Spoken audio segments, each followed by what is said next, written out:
to the Power of One.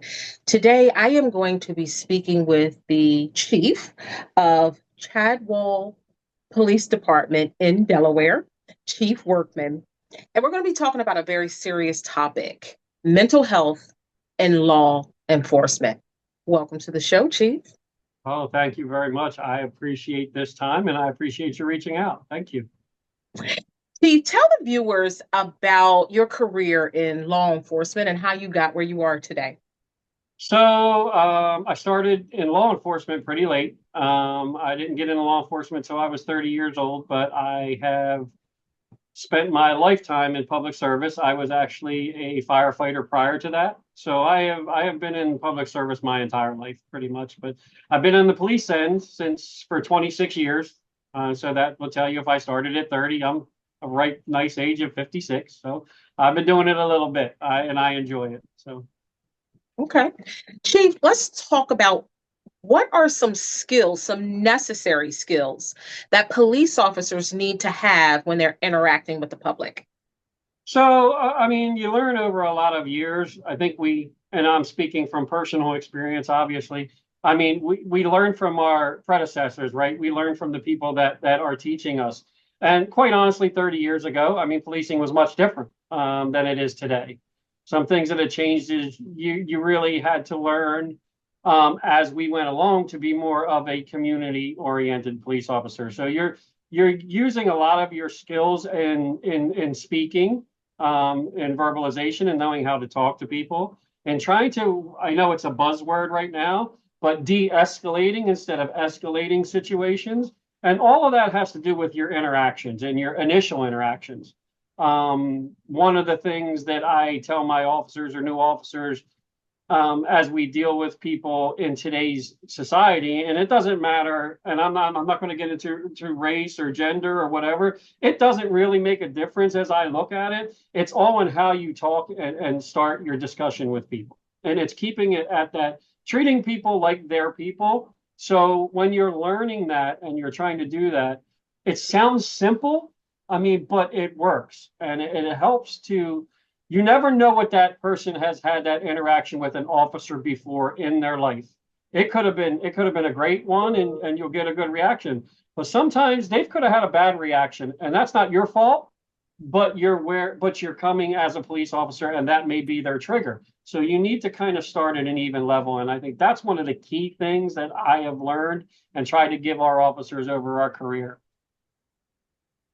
Chief, you did say we're not going to touch on race, but I will say I know it plays a factor in being an African American woman, and in the African American communities in the city of Philadelphia, there is a huge trust issue with law enforcement and African American community. What challenges have you faced personally when you are there to de-escalate a situation and race may play a factor, especially after George Floyd? Let's be real. I know it's probably hard for some officers because we're living in a time today where everybody has their phone out, Right. and it could look bad, but it's not bad. And law enforcement, you guys, you guys get a bad rap most of the time. So let me clarify. I think that I want to clarify that in race does play a factor. I mean, we are going to say that. I mean, being a white male, as a police officer over the years, you can see those changes. I've seen the interaction change, especially with George Floyd and Michael Brown and all the things that have happened, because I've been around while that's occurred. But to clarify that, I mean, in your initial interactions is not taking that into account as the police officer. But you touched on a great point, because there are times when you are not the aggressor, that person is the aggressor. And that's where I come at, from that point of being, you don't know what their last interaction was like. You don't know what basis they're coming at you from. So trying to maintain that calm is way key at that point. Because I found that if you're not a person and you're able to allow that interaction to happen and let that person get that off their chest. Now let's get this straight. They're not putting their hands on you. That's They're right. not coming No after threat. you. They're not being aggressive physically towards you. They're just verbally aggressive.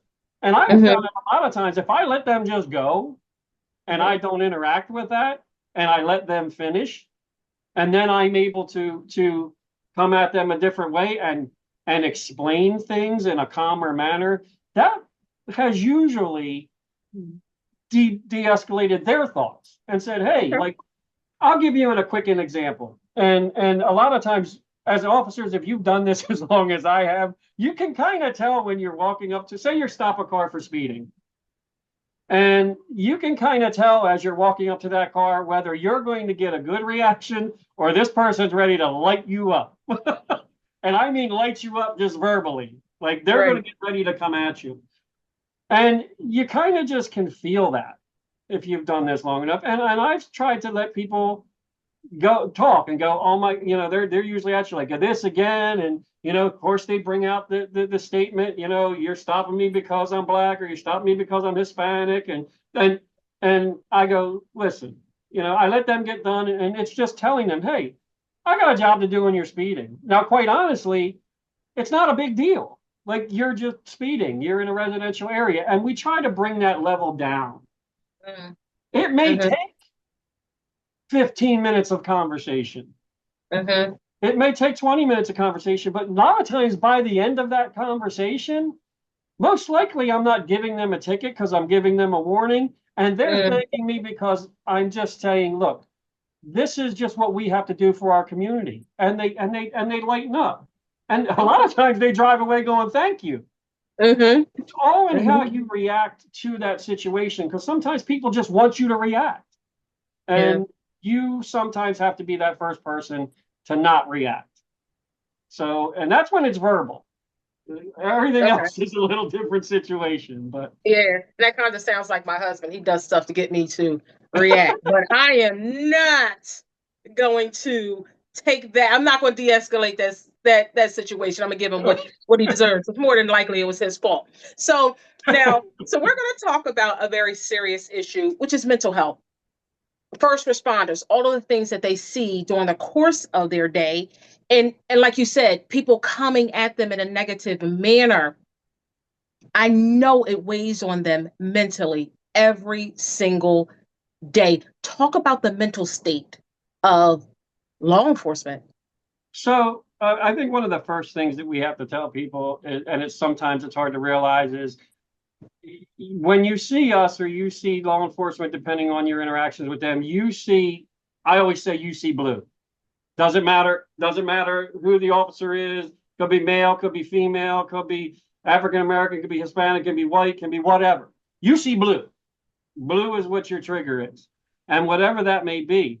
For us, you have to realize that we're no different than you. Mm-hmm. We're no different just because we wear that uniform. We still have family lives. We still have personal lives that affect us each and every day on top of the professional stuff that we see and do. After 20 plus years of doing this and 20 some years of being a firefighter and seeing the things I've seen some stuff that if you're not taking care of yourself mentally, Mm-hmm. it can really play tricks on you. Mm-hmm. But you have to realize that coping mechanisms we weren't taught when we were younger cops. And we were when you got into this business 30 years ago, 40 years ago, and unfortunately, it still happens some places today, and that's why I do what I do, and I'm hoping that the others that do what I do, we're trying to get that word out to stop teaching kids this is you can't tell people to suck it up and drive on anymore. You can't tell That's people right. to put on their big boy pants or their big girl pants and suck it up and go to the next call because things affect you. Mm-hmm. You can't stop that. Mm-hmm. If you're a human being and we're human beings, you're not robots. You think about yourself. If you're not in law enforcement, and for all your listeners and anybody who's watching, just think about the things that you may have just seen in your life that may have been something traumatic that has happened in your life.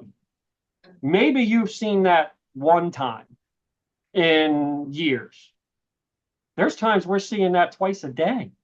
Mm-hmm. There's people in big cities seeing that every day. I mean, I'm familiar with Philadelphia. I'm from Delaware County originally, even though I work in Delaware. I was born and raised in Chester, PA, which ain't far from Philly.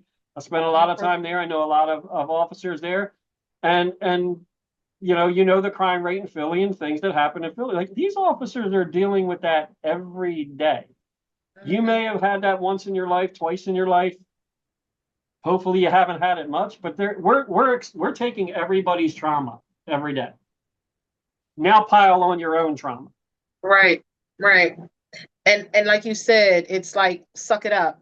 And I'm sure in the society that we're living in, most men think, okay, I have to suck it up. So when they think I have to suck it up and keep moving, now we're dealing with depression. Now we're dealing with anxiety. Now we're dealing with burnout. Now we're dealing with PTSD. Speak about that. So that's one thing that we really start talking about now. And it took me years, a lot of years of you put that stuff in what I call it in my book is called cleaning out your mental closet. Because we just continue to take that stuff and throw it in the back. It's like your house, like when you're cleaning up because guests are coming over and you're like, I don't know where to put it. Well, you just throw the stuff in the closet, shut the door. Mm-hmm. Nobody Mm-hmm. opens it. But sooner or later, you have so much stuff in that closet, you can't close that door anymore, or it's Right. going to just burst open. And the problem that we have is we're having to go to that next call. We're having to be that strong person. Mm. So we're doing that. It becomes the norm. It doesn't become, there's no difference in it. It becomes what you do every day. So now, instead of dealing with those things, instead of processing that trauma, instead of processing what's going on, you're automatically now tossing that stuff in that closet and Mm. you're not dealing with it, and you're not dealing with the trauma that you've seen or that you're having. But then you're going home, and Mm-hmm. now you have to deal with home because now you get home after a long day. You've put all this stuff away, and now maybe the kids are acting up. Maybe your wife wants you to do the dishes or cook dinner because she had a long day. And that stuff, this is stuff that happens. This is stuff that Right. happens with all persons. So now you become that person who just comes home and you're a shell. You Right. just want to sit in front of the TV and you're like a zombie. So now you're no longer interacting with people. You're no longer, dealing with home life because you're just tired. You're Yeah. worn out. And to your point, you're burnout. So Mm. then the depression sets in. Then that's where you're getting the high rates of divorce. That's where you're getting the alcoholism. That's where you're getting, the affairs and the abuse. This is what people do to cope. They're doing this stuff to cope. It's to not think about those things. And we need to find better ways for Mm-hmm. that to be done from the beginning. Like, so that's what we're trying to do is bring this to light early in a police officer's career to say, hey, these are the things you're going to experience, but here's Right. what you can do about them. That's powerful. That is powerful. And me going to the office today and with me being with Northwest Victim Services, and that's what I deal with every day, all day is victims and survivors of homicide, and it weighs on you. It weighs on you. So I was calling my husband, telling him I'm on my way home. Now, mind you, I got to work like 7 o'clock this morning, so I'm telling him I'm going to leave around 2. So he is like, "Oh, so you had a lot to do?" I said, "If you ask me that dumb question one more time." And he doesn't get it. And I don't Yeah, think people who deal with people who are affected by crime, I don't think they get it. and right, and I am strong. I'm strong among my family. I'm strong among my friends, so they don't always ask, how are you doing? right. What can I do for you, or let's go and do something fun. So I agree, it's heavy, and then I come home and I have to deal with the home life. It's very heavy.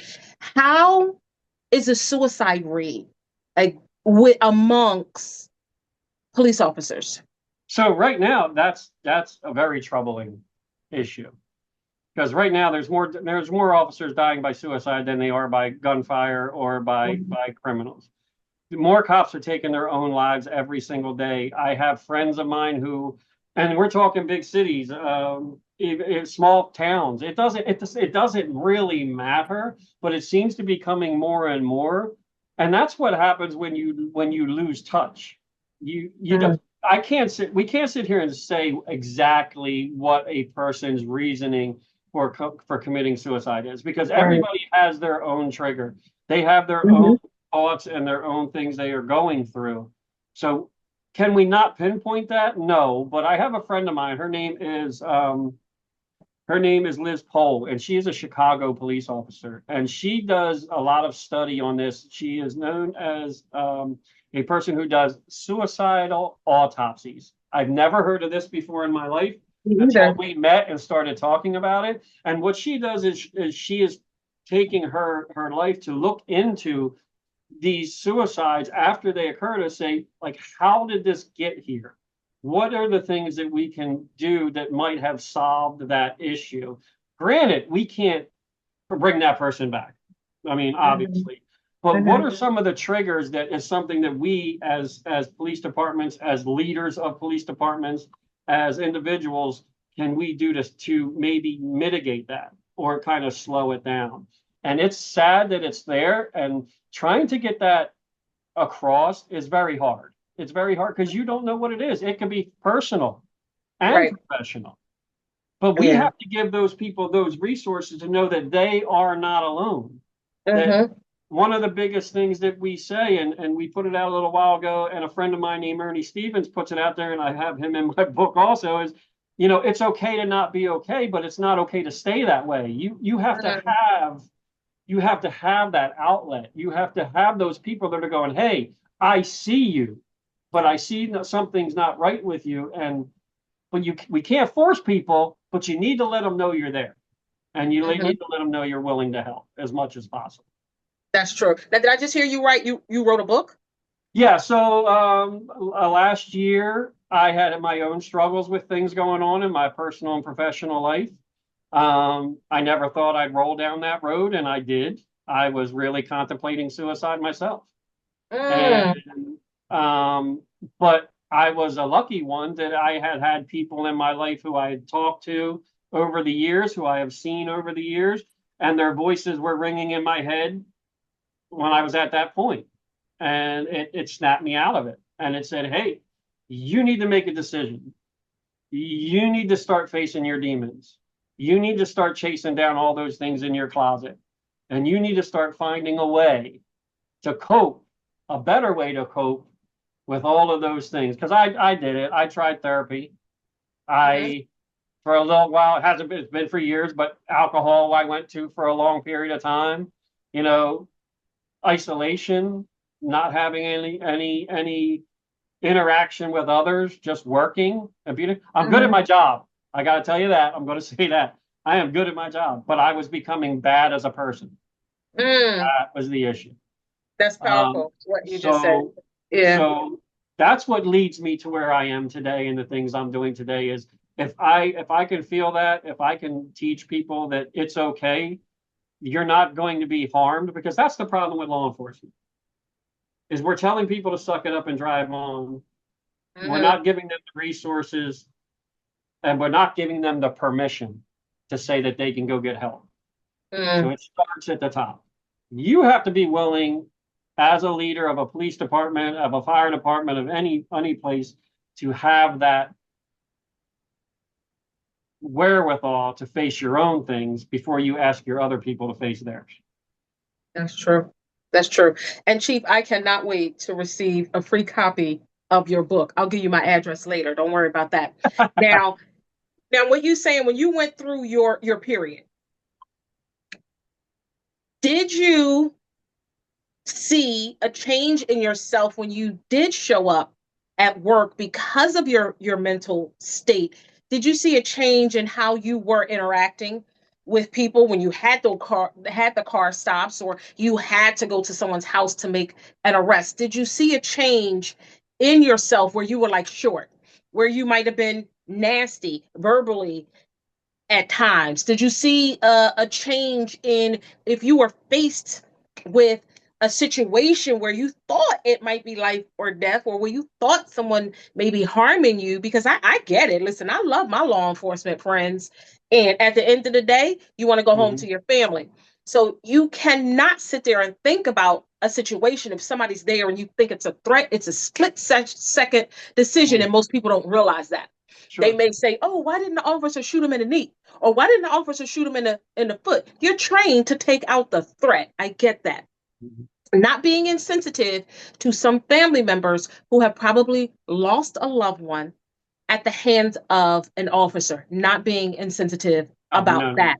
We're focusing on law enforcement and their mental state.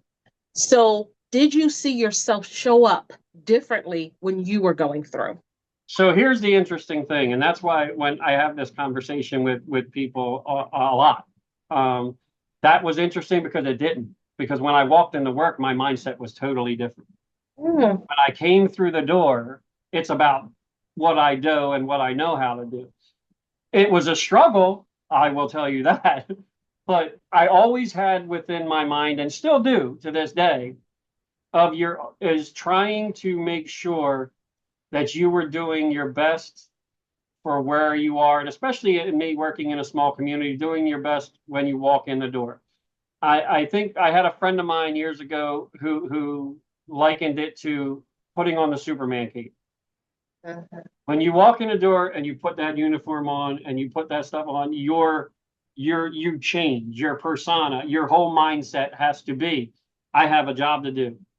I have to be a certain way. My job is to serve. My job is to protect. My job is to make sure everybody's safe, no matter who it is. Doesn't matter if you're a victim. Doesn't matter if you're a witness. Doesn't matter if you're suspect. Until you're the one who changes my perception or what I need to do, I don't try to do that. And I've always tried to do that. I never saw that, but I'll tell you who did see the change, my officers. mm, Because while I was good on the street, my in-house being in the office was very different. mm, And mhm, when I made the decision to say, to look at myself and say that I knew that I was the problem, not everybody else. mm, I was the problem. My mind was the problem. What I've dealt with was the problem. And my not dealing with it was the problem. Then I made it easier to start filling that void and to start putting it out there. And my officers saw it. They saw the change in me being a different person, and then not being that curt person and being that person who was short. Because some days you walk in here and when that radio goes off, I gotta go to I gotta go to work and I gotta mhm, be the person that I gotta be. But when I wasn't working, I was in this office. They could tell when I just wasn't right. So mhm. it's something that it's hard to do. But I'm not going to say there's not going to be times or officers out there that would affect that way. That just didn't affect me that way. Right, right. Okay. Chief, what's the favorite aspects of your career? So I just love serving people. I Mhm, love being able to help individuals. It sounds corny. I know it's something everybody says. I love being able to help people. I love being able to handle a situation. I love being able to give them closure if it's a major incident. I still love being able to find out what happened. I mean, the basic course of law enforcement is just this. We're out there to find out what happened and who did it. mhm, And give closure to victims. Like that's the basic needs of law enforcement to protect our communities wherever you are. And I still enjoy doing that. And I have great people that work for me and with me. I don't go say for me. They work with me because they've been with me a number of years and have been, those people with me that are rocks that love doing it also. And until the day I leave, and I know that's not too far away, I will still enjoy doing that. And when I don't enjoy it anymore, I will you gracefully know it's time to go. say Yeah, it's time to leave. Yes. yeah, yeah. I said the same thing because I love what I do. So it's not corny and it's real and it's genuine. And that's what makes you a very special person. So tell law enforcement officers, tell them how they can get your book. What's the name of your book? Because I think this is going to be so crucial to so many. So I decided one of the ways it's hard to reach a lot of everybody and a lot of people. And quite honestly, I wrote the book for myself initially. It was kind of putting on paper the things that I dealt with and went through. And it's called Silence Behind the Blue Wall. And it's available on Amazon. And it's short. It's easy to read. I call it cop friendly because there's not a lot of pages. And it deals with some of the things that even you talked about that you have to deal with in what you do and things that I learned from other people that I didn't know about. Things such as vicarious trauma and compassion fatigue, which is, I'm sure, what you deal with a lot because you're dealing with victims and you're dealing with people and they're telling you your stories. If you're a human being, you can't help but empathize and feel that pain for them. And that's a big part of what we do also. So I've tried to do that, just to say something that's easy, something that you can get on Amazon. It's $10. It doesn't cost a lot. Hey, even reach out to me if you like. I will send you a copy. I just want people to have something to revert to, because it just pretty much tells you, like, you're not alone. You're not by yourself. This is things we will all deal with. And I'm hoping that if you're new to this job, that you don't have to necessarily read my book, but read up on these things and believe that you need a therapist. You need someone to lean on. You need someone to talk to when you're dealing with trauma, whether it's vicarious or it's your own trauma. That you need to have somebody do that. I just hope that you do that.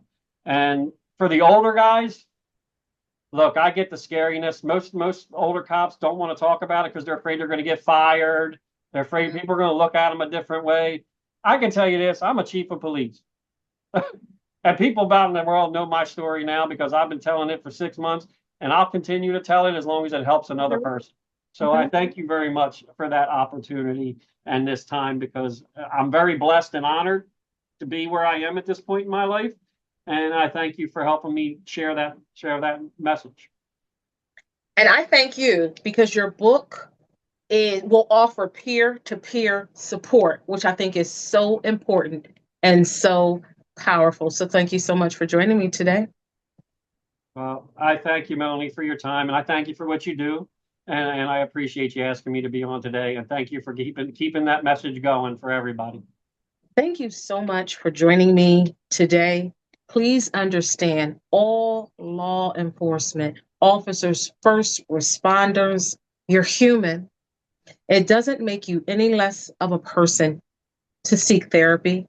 If you cry, if you have a hard day and you need help, help is available for you. Please utilize it and take care of it, because you do not want to have untreated trauma.